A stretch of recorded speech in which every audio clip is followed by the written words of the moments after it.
Hello and welcome back to my YouTube channel. Today I'm going to be tying this fly here, which is called a Storm Crow.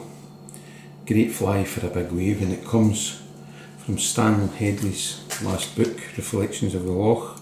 Fantastic book, can't recommend it highly enough. And I'm going to be tying that Storm Crow there as depicted in the book. It's a fantastic fly on the bob. So without any further ado, we'll get started. Right, we'll take this one out of the vise, and I'm going to place a full and mill size 8 hook. Yes, a size 8. I don't usually tie flies this big, but this pattern calls for such a hook. So we've got that in the vise. I'm going to be using Uni 80 in black, and I'll just put on a wee layer of thread there to get the fly started.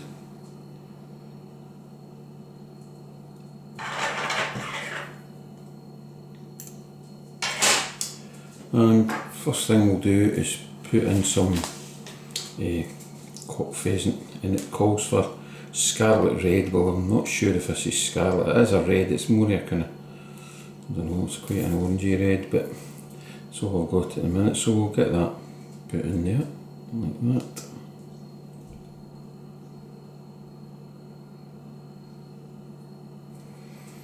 Just get that on top of the shank, down to just where the hook starts, where the bend starts. And that's us got our tail secured. Cut that waste piece off. Next we'll tie in the wire, which is a silver wire. It's a soft wire, small size, and we'll get that tied in along the shank.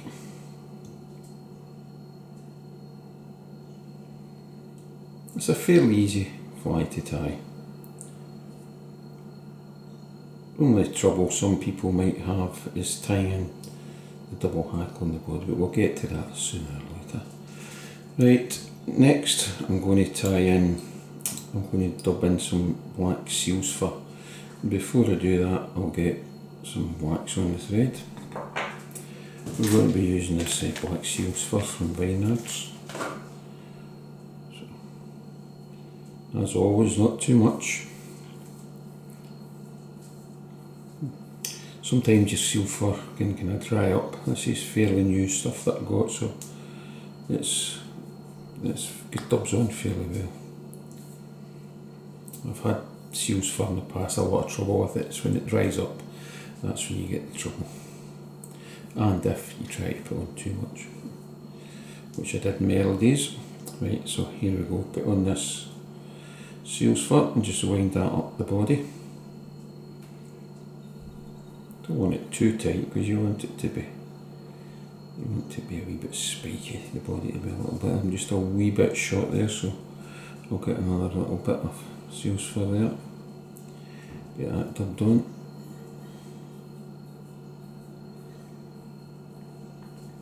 Yeah, I'm looking forward to using this fly when I get to Uist next month. Can't wait to get out in a boat and try this fly. I'm sure it'll work a treat. So there you have, we've got the dub body. Next we're going to tie in 2 hackles. Now it calls for a black cock hackle and a black claret hackle. Now you to tie them in together though, so what you do is you place one on top of the other, like so. It can be tricky, but once you've done it a few times you do get used to it. So I'll get that tied in there. Now this is a nice kind of henny cock hackle I'm using. It's quite soft, great. I find them really good for my palmered bodies. So there we have those 2 secured in there. Then we get these 2 hackles. Make sure you keep them tight at on the same tension, and we'll get this palmered down the body in kind of 4 or 5 turns.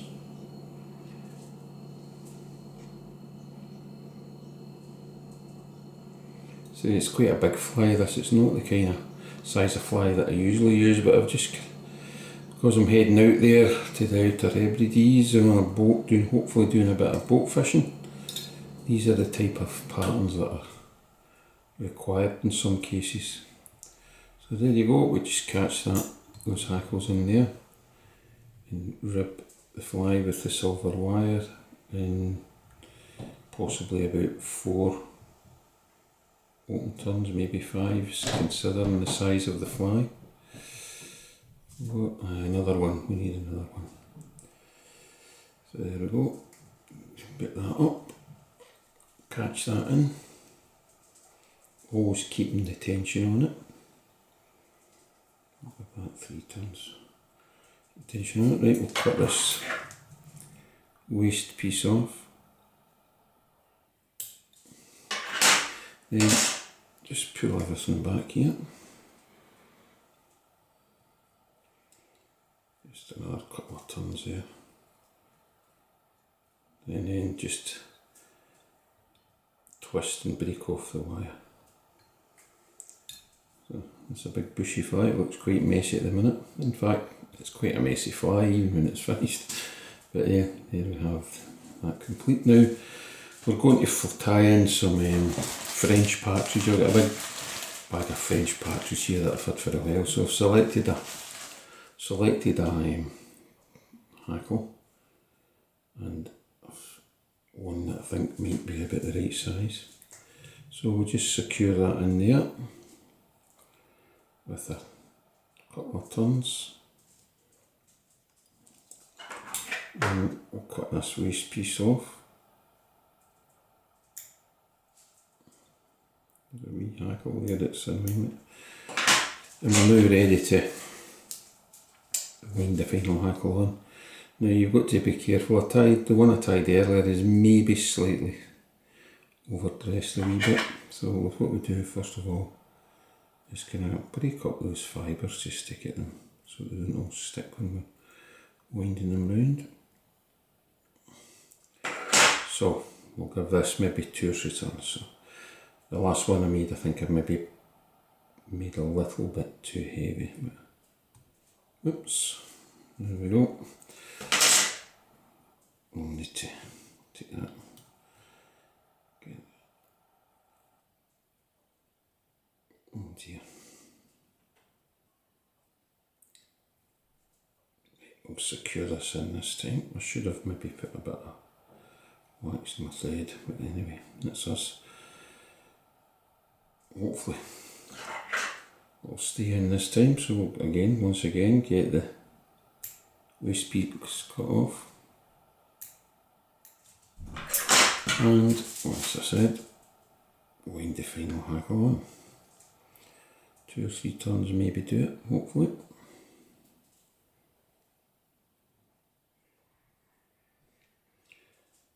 There's our first hackle round, first turn, sorry, round. 2 turns.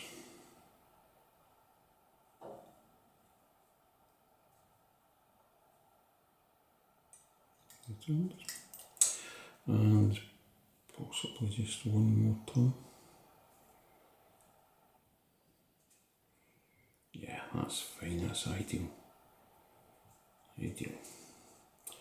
And that's a pretty thick stock, that the French partridge hackles, but just make sure when you're cutting that waste piece off, get it right down into the bottom there like that, and we're almost complete. So just encourage those fibres to go back. You can undo the kind of twist, because you do get them twisted when you turn on them. So all that remains now is to make a nice neat head. A wee fibre there which is annoying me. Right, so a nice neat head with the black thread there.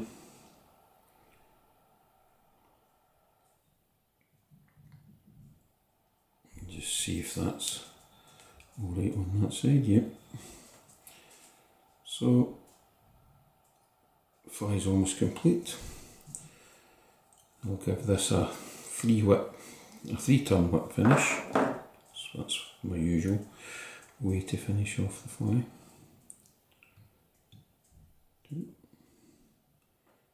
and 3.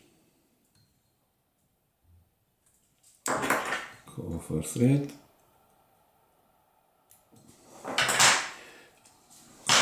There you go. That is a Storm Crow. All that remains now is to put a piece of varnish on the head to secure everything in there.